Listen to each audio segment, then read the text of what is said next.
I think I'm going to get going with the webinar. So a number of people were signed up, so we shall see who all appears.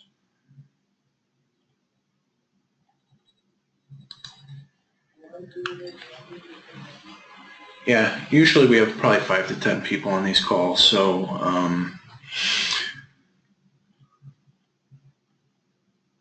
yeah.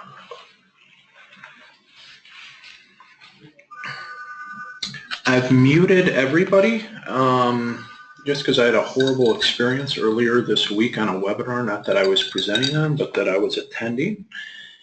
And some great content was absolutely ruined by the presenter not muting the audience, and you're hearing 47 people getting ready for their mornings as they listen to a webinar, and you're hearing a person going into his office and talking to some of his customers, and it was quite comical and a bit of a waste of time, and just ruined what should have been a good learning experience. So there is a little chat box here, I think. I'm not any go-to-meeting expert, but where I think you can chat a question out, and probably the last 10 or 15 minutes I'll I guess open up the audio as well. So so why don't we get going? I'm attorney Peter Olson, Chicago Family Law Group. We're a 3-attorney law firm in downtown Chicago, and I like to say we're pro-family divorce and child custody attorneys because people going through custody and divorce cases shouldn't have a relationship with a son or daughter just totally taken away and ruined. And also, to be honest, divorce and child custody and adoption cases shouldn't destroy somebody financially. I mean, good legal services do cost money. I'm certainly not suggesting they don't, but doesn't need to ruin people financially. And I certainly see firms where there's just dishonesty and sort of frivolous work being done that ends up, yeah, you got divorced and this happened, but you have a $50,000 attorney fee bill or something. So try to avoid that. I've been doing this for 13 years. And just a couple new things at our law firm. Actually, we just hired a new Mexican-American attorney. So we're really trying to hit the Spanish-speaking market. If any of you guys, I'm assuming you're on the call because you speak English, because I'm, semi-fluent in Spanish, but we're trying to work a lot more in that space as well. So if you have friends or family who have that need, that's one thing aside. And I guess just one other thing by way of an introductory sorts of thing would be, if you do go to our website, familylawchicago.com, there are a couple buttons where, I won't go there now, but you can sign up for some of our mailings. That's where one of the primary ways we're sending out some information, and also, frankly, reminders about some of these quarterly webinars that we do. And also, there is a button where you can schedule a free initial consultation as well. So without further ado, so how to get child support for your kids in Illinois.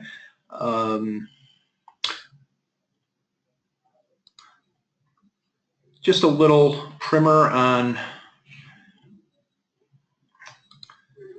sort of basic child support stuff. We'll start at a, sort of top level, real broadly, when is this even something to think about or consider, and then really drill down into some of the details about amount you should be getting. And well, we'll get there when we get there. Here's just a little disclaimer, right? You're not a good lawyer if you don't disclaim something, but just the idea that this is a webinar and sort of an informational time. Obviously, we use it to sort of keep people informed, and at some level certainly as a marketing tool. But unless you've paid us and signed a client engagement agreement, we're not your attorneys, at least at the moment. So I'm going to move forward now. So here, first big question, when is the financial support of a child something that a court or administrative agency will address? So, right, every person walking around in the United States, and I guess I'll limit it to Illinois, is obviously not a candidate for, pursuing or paying child support, right? So who are the no's? Who is this totally inapplicable to? The whole idea of child support or financial support through a court or an administrative agency. Right, if there's a married, stable family unit, kids living together with both parents, certainly in a married family, and it's probably true also, in an unmarried, people living together with their children, even though they're not married. And then also the equal time with each parent situation, and that niche being sort of even in a post-divorce or in a situation where, you have parents outside of marriage, children outside of marriage, but the parenting time is nearly equal, right? So those, if you're in either of those two boxes, child support's just not in play. One second. Right, first example would be, frankly, what my family was growing up. My parents were married and are married, and I have a sister, and nobody was paying child support because child support doesn't apply in a situation where a family's all together. And really, that second situation isn't all that uncommon in the context of divorce or custody cases. Just finished up a divorce probably in the last month to 6 weeks where we had this exact scenario.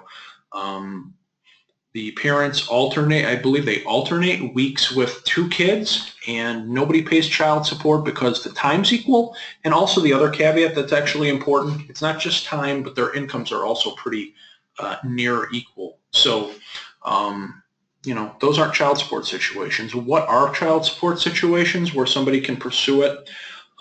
Right, married parents going through a divorce, right, the whole circle of divorce, starting a case, post-divorce, certainly a situation where the financial support of children are going to be a part of that.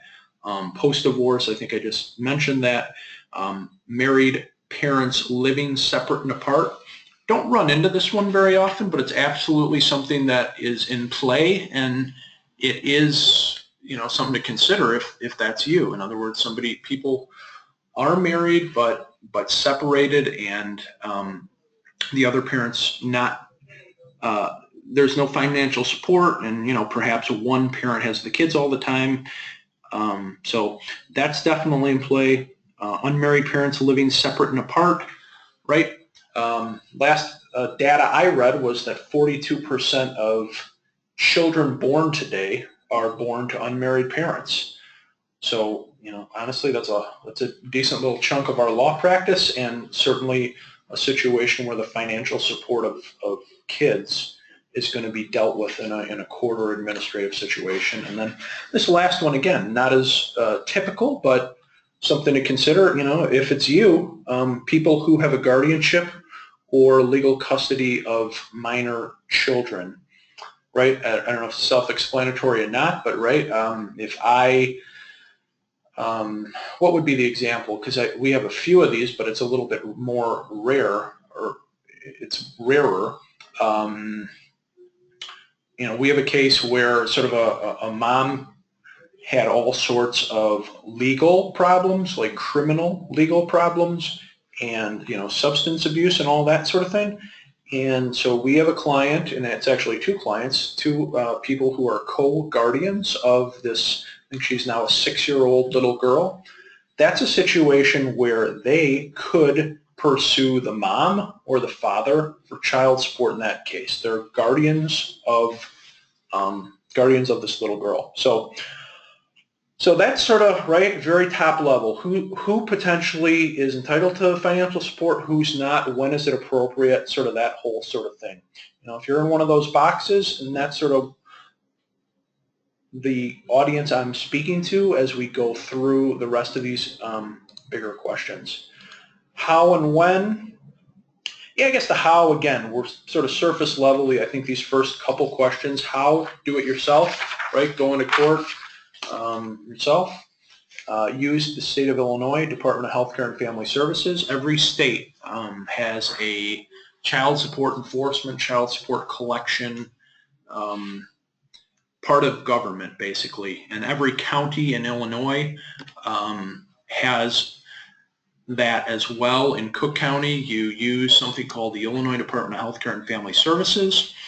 In every other county, I believe, other than Cook County, you use the Illinois Attorney General's office, and that's what they do. They do this very narrow circle of getting people and enforcing child support orders. So going it alone using the state, or obviously hiring a private attorney. You know, all we have are, I don't know, 100 and some cases that many of them have a child support piece, right? They might have a divorce piece, they might have a child custody piece, they may have all these other things, but if they're minor children, almost invariably you're going to have a child support piece.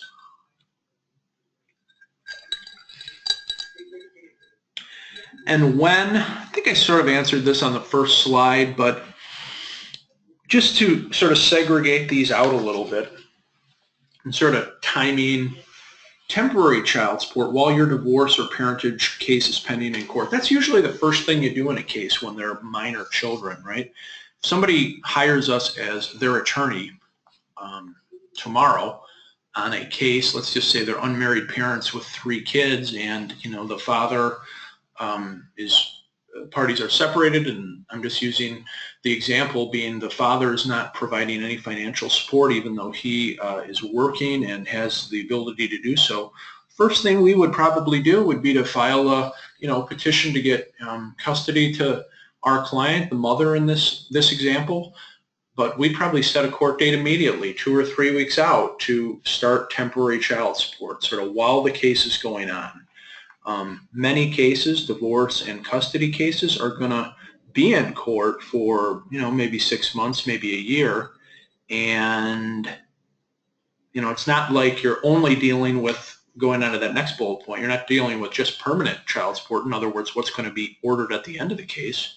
You need to get something running immediately. So I think temporary and permanent child support, are pretty somewhat easy to understand. Right? Temporary, what's being paid while the case is pending and active in court, and permanent being sort of what gets entered as the final court's judgment when it, enters a final custody ruling or something to that effect. Change in circumstances would be a reason sort of for the case to be pulled back into court. Let's just say 10 years ago or 5 years ago, custody was handled and dealt with, and child support was handled and dealt with, and now something significant changes. Maybe where the children are living changes. That's a big one. Probably the most frequent one is this middle category, the income of the parties changes.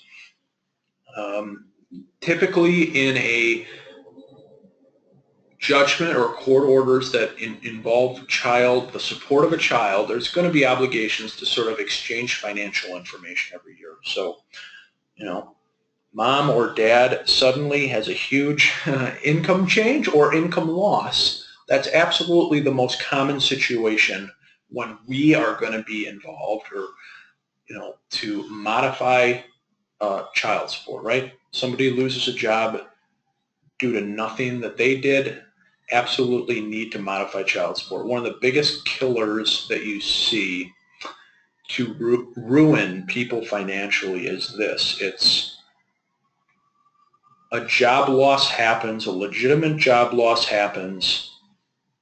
Mom or dad does not go into court to lower their child support because of the, quote, change in circumstances. And next thing you know, we're a number of years later, they haven't changed child support, and now they're in the hole $50,000.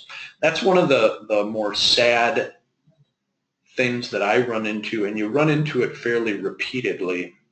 Literally just having one of our newest clients from, I want to say, last Friday, just a few days ago, exact situation.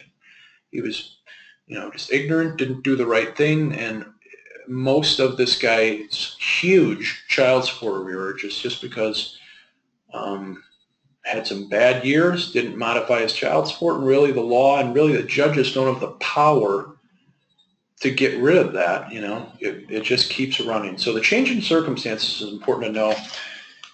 And just a nugget, this is a new one, student loan deduction from child support if you're paying on a student loan. I'm going to hit that more on the next slide, because that next slide is actually how much child support somebody's going to receive. And then these last two, after you've separated from a spouse on a permanent basis, or sort of hearkening back to that first slide, after you've obtained guardianship or custody of a child who might not be your own. So how and when you can pursue child support. Let's talk about some of the numbers that the law provides and what you can expect to receive if we're bringing a case for you in court or however you're doing it, right? I'm going to say 80 to 90% of cases are going to follow what Illinois calls the minimum statutory child support guidelines. If you're looking up here, should highlight this better, but this is all based on number of children, 20% net, 20, 28 for 2, 32 for 3, 40 for 4. I think those other two, 45 must be 5, 56. Don't run into those bigger ones a lot, but obviously we see a lot of cases, 1 child, 2 children, 3 children, 20, 28. So that's pretty common, and we're going to look at what net income means on the next, I guess that next bullet point. I think the only exceptions that why I say 80 to 90% of these cases follow the guidelines would be real low income or real high income. A lot of times real low income situations,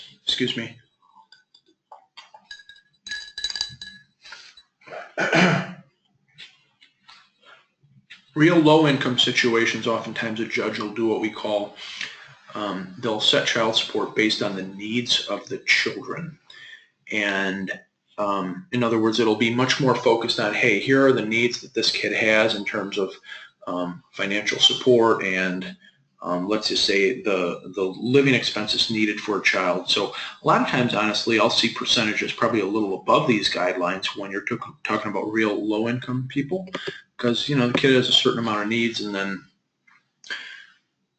on the high-income side of things, we don't have any of these clients right now, though. I mean, we certainly have a few, quite affluent, I'm thinking some medical doctors and stuff, but in certain parts of the court system, you'll see a number of former and current Chicago athletes having cases, and I feel like when I see those cases in court, they're almost always right below these minimum statutory guidelines, just because, right, if somebody's earning $5 million a year, right, some of these, Chicago Bears or whatever, 20% of 5 million is, quick math, right? 500,000 would be 10%. That'd be $1 million a year. So generally, somebody's not going to be getting $1 million a year in child support. So high income and low income extremes, but most cases are going to be on these minimum statutory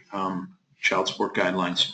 And what is net income? I mean, it's mostly what I think what a person would think about, but right, it's my gross income minus certain things, and then that's what the percentage is based on. The tax line items, federal and state, mandatory retirement plans get to be deducted. So most private employees, don't get that line, but a lot of your government employees would have a mandatory pension plan. Union dues, health insurance, right, that's a fairly typical one. Prior obligations of ordered child support and maintenance.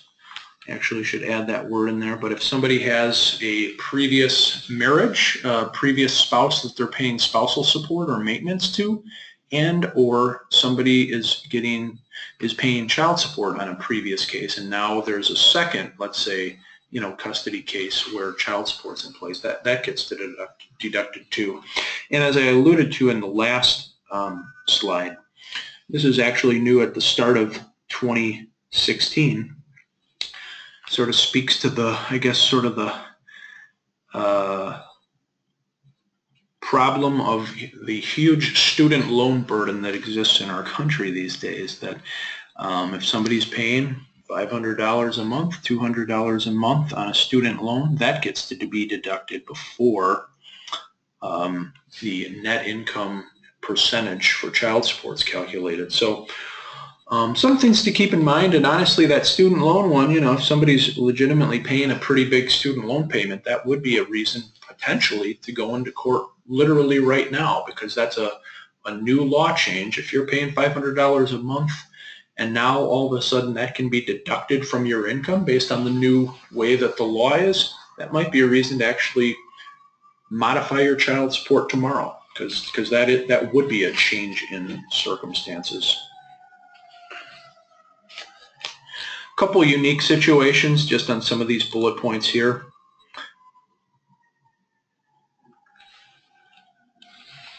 This first arrow, the difference between, this would be, here's what happens sometimes. I think on the very first slide I talked about sometimes there's no child support obligation in a 50-50 equal parenting situation. That's true, but here's the caveat to that. Even if there is equal parenting time, if there's not equality in incomes, that would be a situation where oftentimes what we see done most frequently in a 50-50 parenting time, but if the incomes aren't equal, what a judge will look at would be, they'll look at what would be the child support's obligation of each parent. What is 20% of mom's net income and what's 20% of dad's net income? And then they'll take the difference of those two numbers. So in a 50-50 parenting situation, the child support's always going to be lower than, let's just say, a situation where somebody just is like alternate weekend parenting. But if the incomes are not equal, there still would be a child support obligation. And you'll see people try looking at this last bullet point above or below the percentage guideline. In other words, somebody's coming into court, they know they have one child together, and they try to get below or above the 20% net income.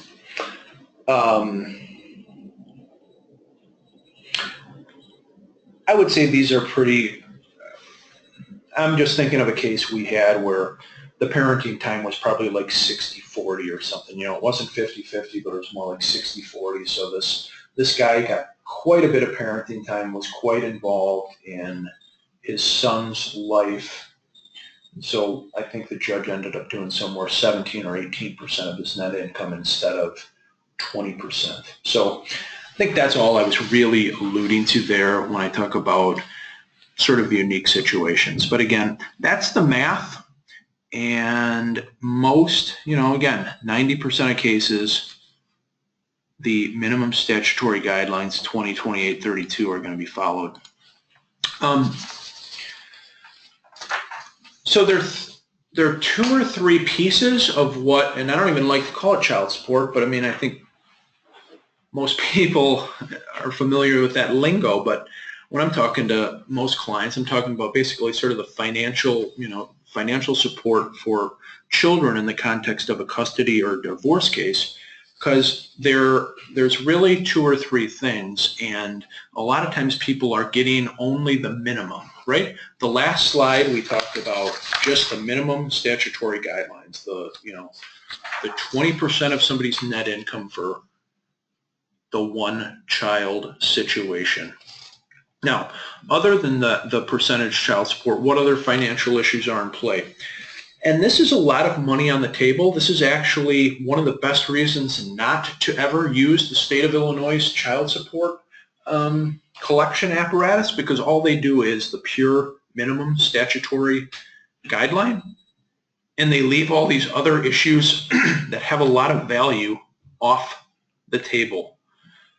So let's just click this. So tax benefits. This is a big one, and it obviously varies a lot based on right? Somebody's income, you know, in terms of, right, my ability to, you know, write stuff off and, you know, get tax benefits obviously depends a lot on what my earnings are, but, you know, the tax dependent benefits related to children and what parent gets to claim the kid every year has a lot of value, especially has a lot of value every year. And it's especially important when you have real young kids where you have things like daycare in play.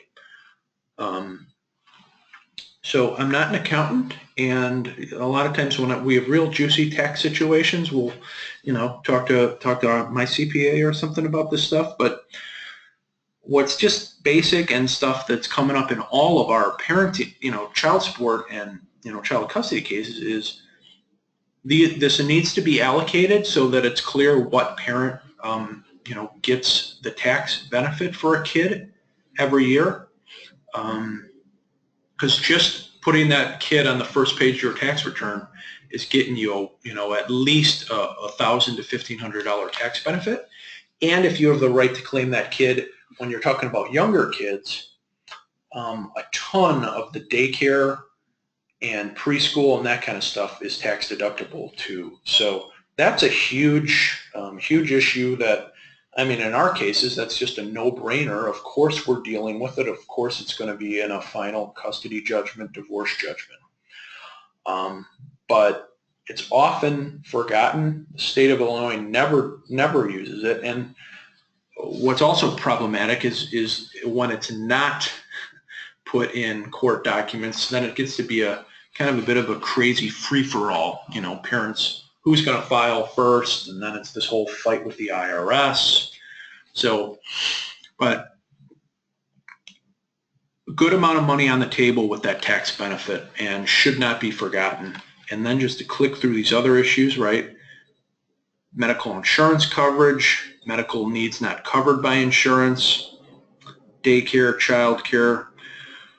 So, you know, medical insurance is usually going to be pretty clearly and almost always going to be dealt with, you know, if they're uncovered, you know, medical needs, dental needs, that's almost, you know, that's just going to be in almost any case, just guaranteed. I mean, usually that stuff will just be split between the parties. These bottom three, again, another reason never to use the state of Illinois for child support. They don't do this at all. All you're going to get is 20% of somebody's net income for child support. You're not going to have anything to do with tax benefits. And then these are three things that a court is almost always going to deal with above and beyond child support. You know, if you have a young kid, or, you know, certainly until a child is of an age where he or she can supervise themselves, daycare and after school care are going to be in place. Certainly, you know, when you have a kid pre-kindergarten, you know, that daycare is a huge expense, right?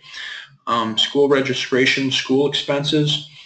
Private school's not always a given, but what is a given is, you know, a lot of the required school expenses tied to a public school are definitely going to be things that, you know, one or both parents are going to be on the hook for. And I don't know, in the suburban school districts I live in and around, you know, those are getting to be pretty hefty fees, you know.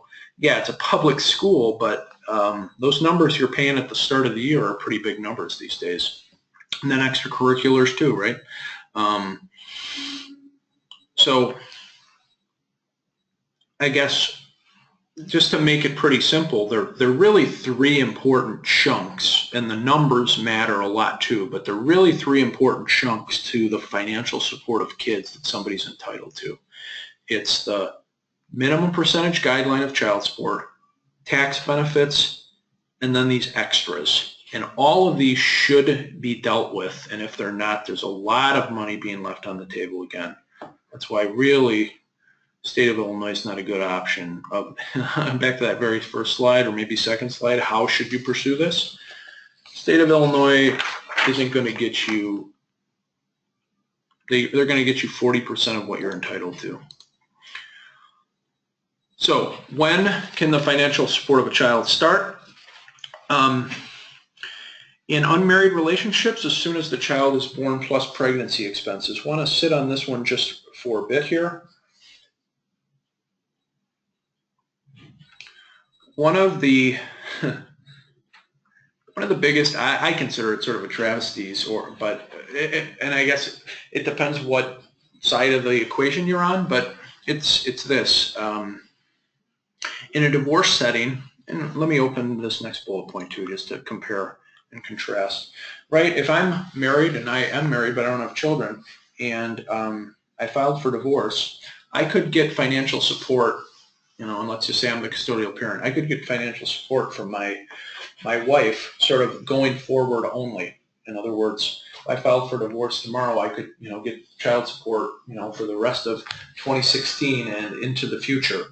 What's different in these unmarried relationship situations, and as I mentioned on this first bullet point, is that whenever you file a case, if I have a 5-year-old kid outside of marriage and I want to file for child support, I can get child support retroactive to the date that 5-year-old kid was born.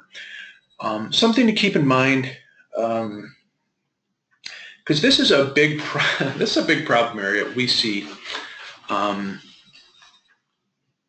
Because what happens is this, and part of me thinks it's sort of bad how the law is set up, but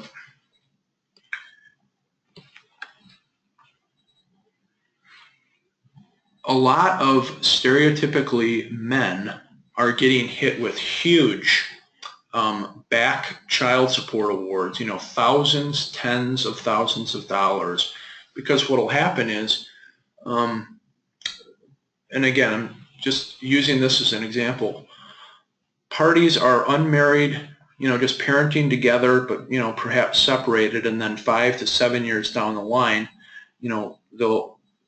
their relationship will have a breakdown, let's say, and now mom goes in and files for child support. And unlike in the divorce context, she can ask for 7 years of child support in the example where the kid's 7 years old.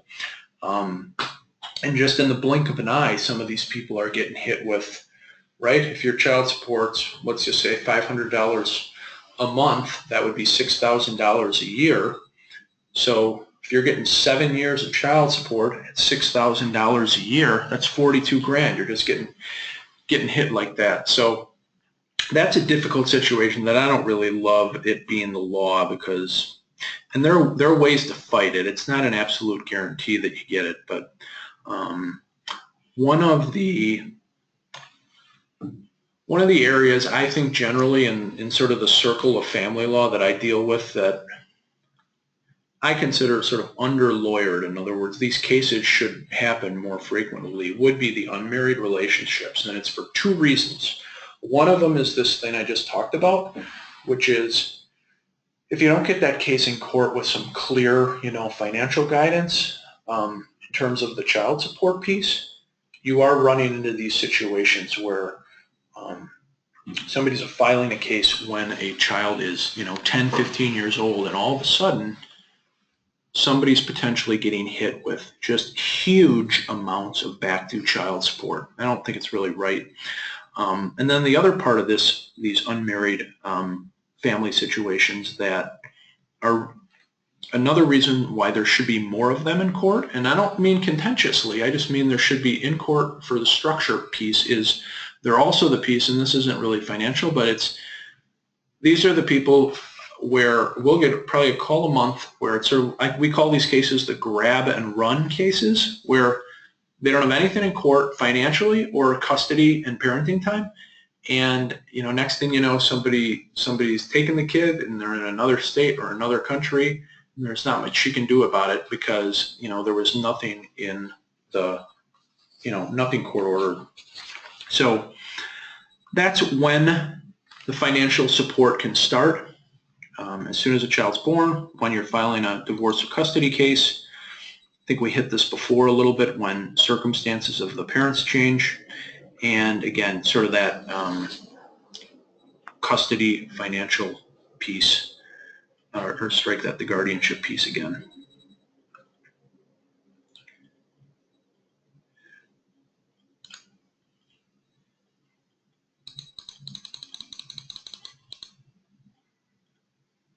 I see one chat question. If you don't mind, I'm just going to come back to that towards the end of the program. Question 6, and then we just have another bonus slide sort of at the end. When will the financial support of a child end other than college or disabled? And that's what I'm going to talk to maybe on my next slide, is the college and disabled situation, which is the only situation where there's a financial obligation basically post high school. So when does basically traditional child support end?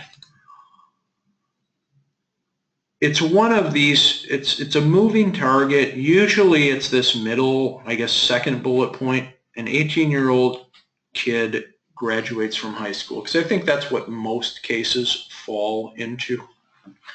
Most people, I think this would have been myself, and I think this is most people. You're turning 18 years old, then you're being graduated from high school, and in that situation, that's when support would end, when that high school graduation occurs. And so the 18 or 19, we're generally only talking about a few months anyways, but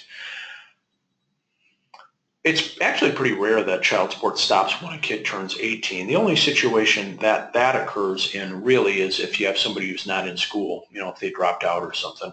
And 19 would be typically maybe somebody's held behind or something, so they're still in school, they haven't graduated, but then it's going to definitely terminate at 19.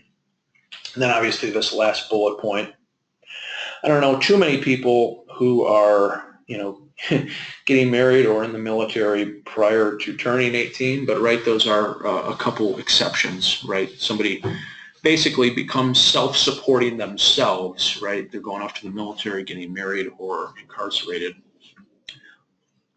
Generally, those aren't going to be child support situations.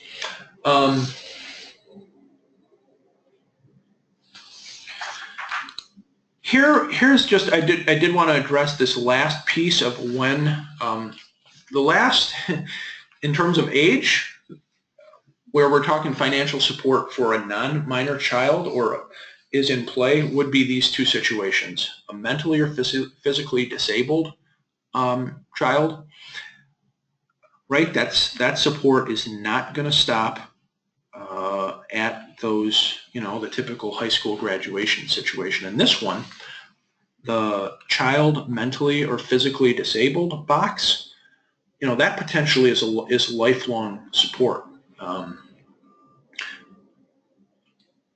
If you have somebody, if two parents have a child who's disabled, that's potentially going on for years, with no tie to age and no age cutoff at all. What I see a lot of is that a court will just sort of keep the level of support somewhat consistent with what the former child support order was. And then this is actually a new little piece to the law. Actually, I should have labeled this new, but in other words, the disability, whether it be physical, psychological, Down syndrome, autism, or more physical sorts of stuff, it needs to have arisen by the time the kid is 23, or it's not something the court's going to, in other words, somebody becomes disabled at age 26, dad can't bring mom back into court for financial support. So this surely comes up a fair amount. And then educational expenses, a very, very common situation, right? I mean, not every state allows this, and I think more than a few people I know in Illinois don't know that they're eligible for this, but they think, and on both sides of it, somebody thinks, oh, my child support obligation's over, hurrah, but wait, it's not really over, because potentially Illinois law covers through really the receipt of a bachelor's degree college. So something to definitely think about. Some of the, this has been around since I've been practicing law, the ability to get support for, and it's more than just college, it's vocational education. It's actually a pretty broad circle of what's potentially covered. The new law, again, just highlighting a few of these things, has actually made it a little, it's a little more narrow. Well, it's broader and narrower. I guess let's put it that way. It includes some of these things like standardized tests and college applications, even though I think you could get that previously. It's just laid it out a little more specifically. The age 23 cutoff is new. It used to be a little bit unclear. It clearly went only until somebody got a bachelor's degree. But there was a little bit of indecision about, what if somebody's a part-time student for a little while, and that sort of thing. So the word of warning in college expense cases is really just to start early enough, because it's something you cannot get retroactively. You can't get it backward. That's something that changed actually in the last 3 to 5 years. You used to be able to sort of recoup college expenses at any time, sort of while the kid was still in school, but now they treat it a lot more like child support. In other words, you have to get it filed, and then a court and a judge can do something with it going forward, but they can't go backward. So that's just had some side notes on my copy of these slides, which was to start early. You should be filing this case, the college expense piece, probably in the middle of a kid's senior year of college. So, just A, court system doesn't move very fast, but also B, so you're getting some of these, the test prep and the college applications and all that. And just so you're getting that first semester covered. I think we might only have one case in our office right now that is one of these college expense cases. And actually, a case in point, I think we filed the case in February, we filed it in February of 2016, and the kid had started school, the previous, fall. So, we're going to do everything we can to get get our client as much money as we possibly can. That being said, she should have filed it in, a year earlier, basically, because she might very well not be able to recoup one of the semesters, that first semester, because she filed too late. We filed it right away. She didn't hire us soon enough. And then just sort of how much general guidelines on the college expense cases. This is what I see a lot. These cases oftentimes are actually relatively simple cases, and what we'll absolutely see is just courts really looking at the incomes of the parents and the educational expenses really mirroring the incomes. I feel like I see a lot of 45%. I see a lot of 45-10, meaning the parents on the hook for 45%, and then the kid being stuck with maybe 10%. See a fair number of sort of 1/3, 1/3, 1/3, meaning everybody's on the hook for equal amounts. 40-40-20, you'll see a lot of those, and I guess I'm speaking about those in the context of the income of the parents is pretty equal. But yeah, these are cases that absolutely I feel like I see are sort of under pursued. So last slide here. I actually hope I'm doing okay with time because I didn't bring my phone in here and I don't want to close the slides.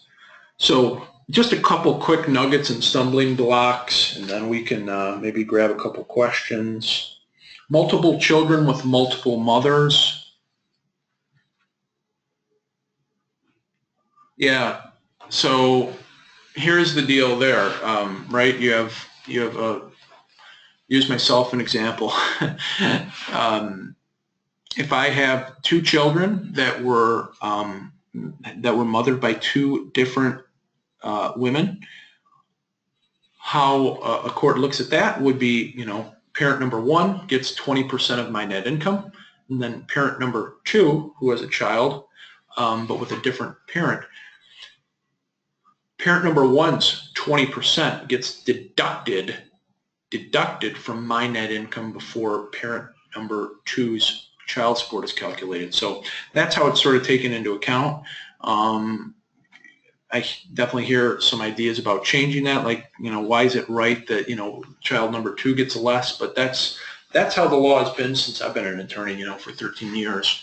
Is sort of the loose idea that, I don't know, this second person is, I guess, supposed to know the guy they're dealing with, and therefore their kid gets a little less money. But that's how that does work.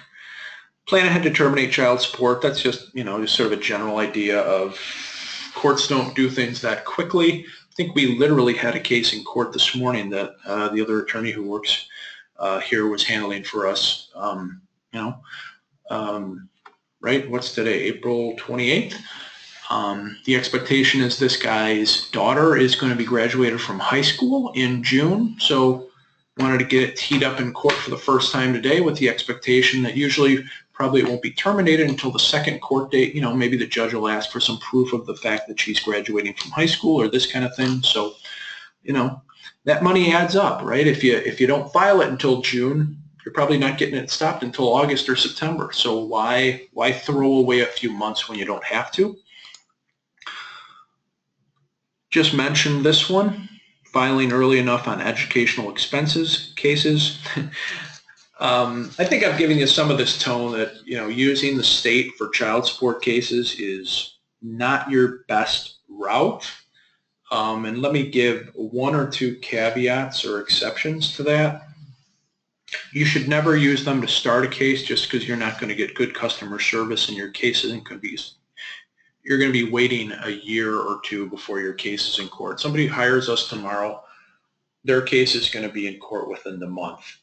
If you sign up, quote, quote, for child support collection services through the Illinois Department of Healthcare and Family Services, your case won't be in court for a year.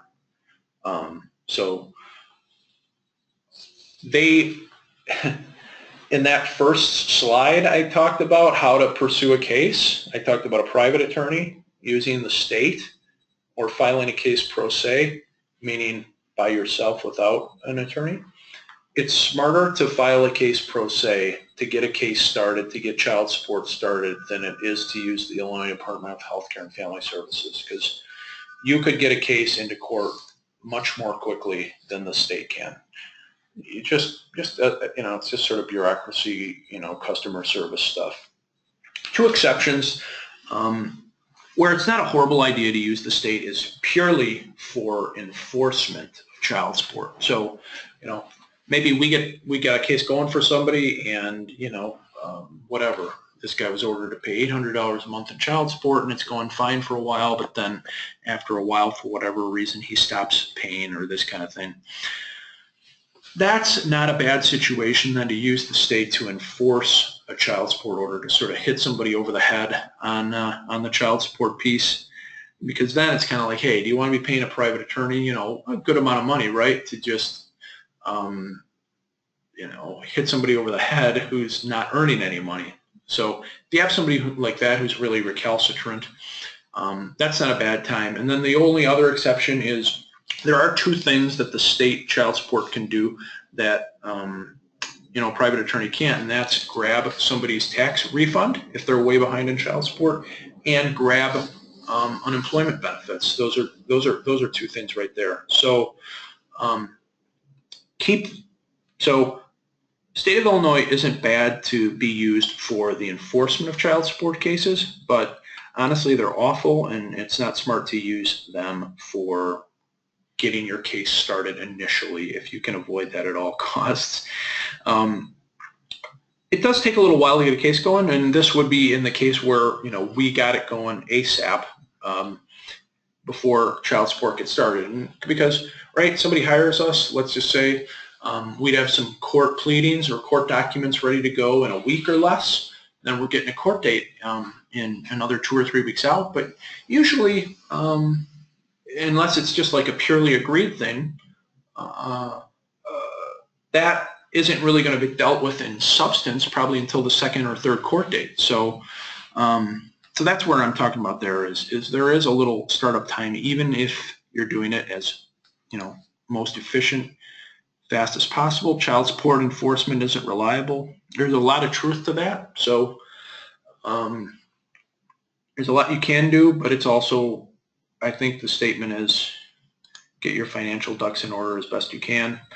And then this is just one other little nugget about this new law is, I like this actually, because both parents having an obligation to report to the court and to the other parent new employment information, because what you do get a lot of is, what I thought you get a lot of in the past is somebody changes jobs and they're able to effectively hide that fact. And now it's like, okay, I'm not paying child support, and then maybe you find them eventually in the future, but a lot of money's been left on the table. So now there is sort of a clear affirmative obligation to report new employment. And so I guess this is new enough that we're still a little bit waiting to see how it played out. But now, if somebody would sort of hide and leave a job and wouldn't report that new job, I think a court would be able to say, hey, you got this new job you didn't report. I'm going to make your higher child support retroactive for a number of months, back to the date when you should have told us about the new job. So I think I'm going to leave it there, other than answering, I guess, a couple of questions here, that are out here in the chat box. I usually throw these up on YouTube after the fact, and I'm happy to forward some of these slides to you. Here's, I guess, our last slide. Just our contact information, my personal email address if you have any follow-up questions after the fact. And I guess I would just reiterate, I think what I said up front, you can sign up for our email blast or schedule a free initial consultation on our website. So let me take a look at this one question I have. With the new student loan law, can a father who is paying those loans due to a court order this is a little bit hard to follow. So let me see here.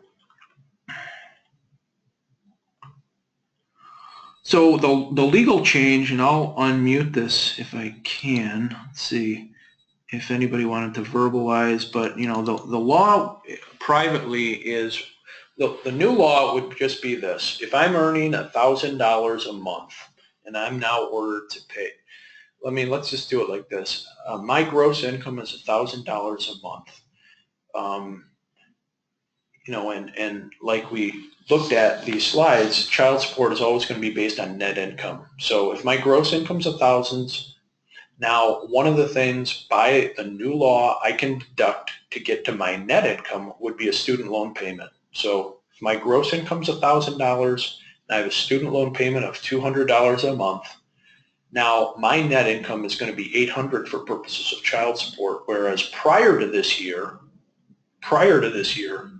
my net income for child support purposes would have been $1,000 a month. So, right, I would have been paying 20% of $1,000 or $200 a month, and now after the new law is in effect, since I'm paying a $200 student loan payment, now my net income is $800, and therefore my child support's $160 a month instead of $200 a month. So that's the specific difference that's in play for the new law.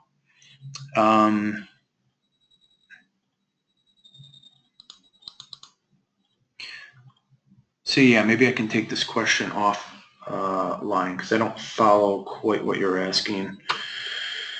But that's where it applies, if that answers your question.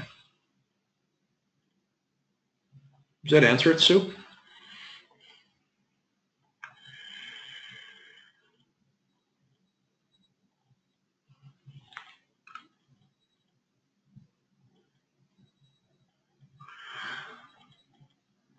Okay, I'm going to leave it there. We can take some other questions offline via the chat box. Thank you very much for attending. Take care.